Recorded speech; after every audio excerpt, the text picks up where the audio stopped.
මෙන්න මේ වගේ කෑන් දෙකක් අරගෙන ඉන්නවා. මේ කෑන් හදලා තියෙන්නේ සිංක් කියන ලෝහයෙන්. හරිද? දැන් මේ එක මේ වැකුල ටක් ගාලා දෙනවා වගේ අපිට දැනෙනවා. අනිත් එකේ ටිකක් හයි ලෝහයක්. හරිද? හරි. ඉතින් මේ දෙකම හදලා තියෙන්නේ සිංක් කියන ලෝහයෙන්. හරිද? මේක ටින් වෙන්නත් පුළුවන්.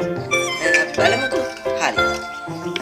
දැන් කියන්නේ අද අපි තන්නේ පිටි තිබ්බ වගේම අද ඔයගොල්ලන්ට අපි කරලා දෙන්නේ මෙන්න මේ වගේ ටින් දෙක මෙන්න මේ ආකාරයට අපි අපේ දාහකයන් මත තියලා මෙන්න මේ දාහකෙන් මේක රත් කරනවා මේ ටින් දෙකම. හරිද? මේක ඇතුළ අපි මොනින් හොද ගන්නවා. මේක ඇතුළට අපි වතුර දාලා ඉල්ල තමයි රත් කරන්නේ. හරිද? වතුර චුට්ටයි දාන්නේ. දාලා රත් කරද්දී මෙන්න මේ කට අපි කපන්නේ නෑ. මෙච්චරයි තියන්නේ. මෙන්න මේකෙන් අපිට බලා ගන්න පුළුවන් වෙනවා. ටික වෙලාවක් යද්දී ඒකේ වතුර නටලෙilla වතුර වාෂ්ප වෙනවා. ඒ කියන්නේ ඒකේ තාපාංකය එකෙන් ජලය සෙල්සියස් අංශක 100 රත් වෙනවා. ඒකෙන් තාපාංකය හරි. එතකොට මේකේ තාපාංකය ලැබෙන්න නම් මේක තනිකර රත් වෙන්න ඕනේ. ඒ කියන්නේ මෙතන ඉඳන් මෙතෙන්ට තාපය සන්නායනය වෙන්න ඕනේ. හරිද? ඉතින් තාපයේ සන්නායකතාවය ඒ කියන්නේ මෙතන ඉඳන් මෙතෙන්ට තාපේ යන්න කොච්චර වෙලාවක් යනවද? ඒ කියන්නේ මේ දෙකෙන් මොකද්ද හොඳම තාප සන්නායකය කියන එක තමයි අද අපි බලන්න යන්නේ.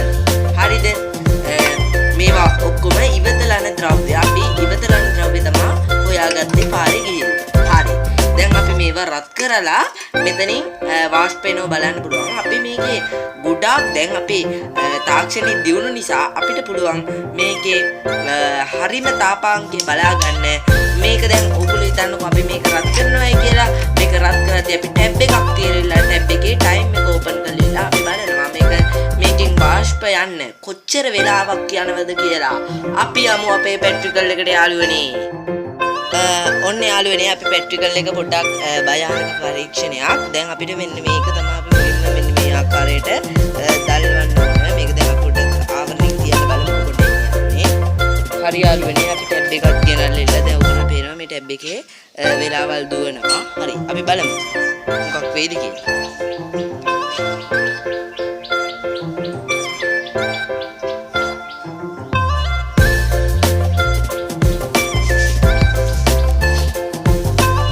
යාළුවනේ ඔයගොල්ලන්ට මේකේ ලාවට පේන්නේ මේ මෙතන ඉන්න එකෙන්ට නම් හොඳට පේනවා යාළුවනේ. ළඟට කරන්නේ ඔයගොල්ලන්ට පේනවා චුට්ටි දුරක් යනවා. ඒ කියන්නේ මේක දැන් හටමින් එනවා. හරිද? දැන් අපිට මේ ප්‍රමාණය තාමත් ඇති අපේ පරීක්ෂණයේ සාර්ථකත්වය සඳහා. දැන් අපි බලමු අපේ ටයිමින් එකේ කීයද වෙලාව.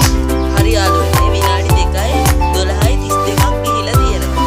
අපි බලමු එහෙනම් අපේ අනිත් එකට කීයක් යයිද කියලා.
දැන් ඔයගොල්ලන්ට පේනවා හොඳටම මේකින් දුම් වෙනවා. දැන් අපි ටක් ගාලා ඒකේ වෙලාව බලමු.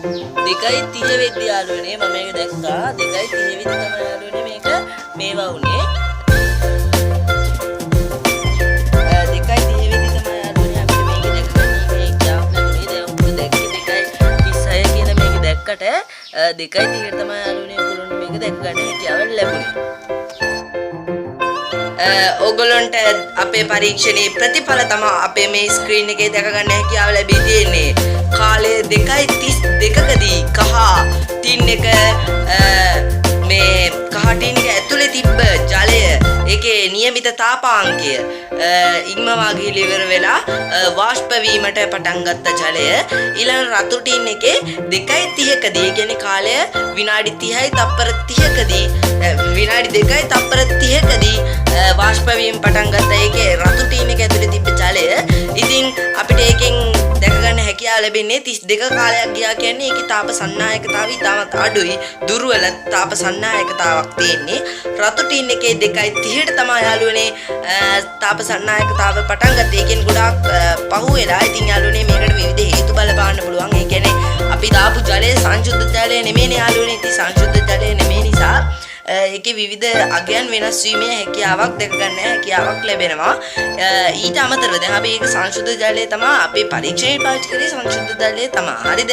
ඉතින් මේ කහ ටින් එකේ සුදු ටින් එකේ මේ කහ ටින් එකේ රතු ටින් එකේ අපිට මෙහෙම කියන්න පුළුවන්.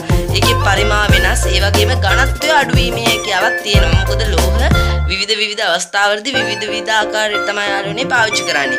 ඉතින් ඕගොල්ලන්ට ඒකේ ඝනත්වයේ එක විවිධ දුර්වලතා අපිට ඒකේ අනුමාන කිරීමේ හැකියාවක් තියෙනවා. ඉතින් යාළුවනේ මේ වගේ ප්‍රැක්ටිකල් සමග ඕගොල්ලන් ගොඩාක් දැනුම් කරුණු දැනගන්න අවශ්‍යයි නම් දැන් අපේ YouTube එක සබ්ස්ක්‍රයිබ් කරන්න ඉල්ලලා සිටිනවා. Audio Jungle.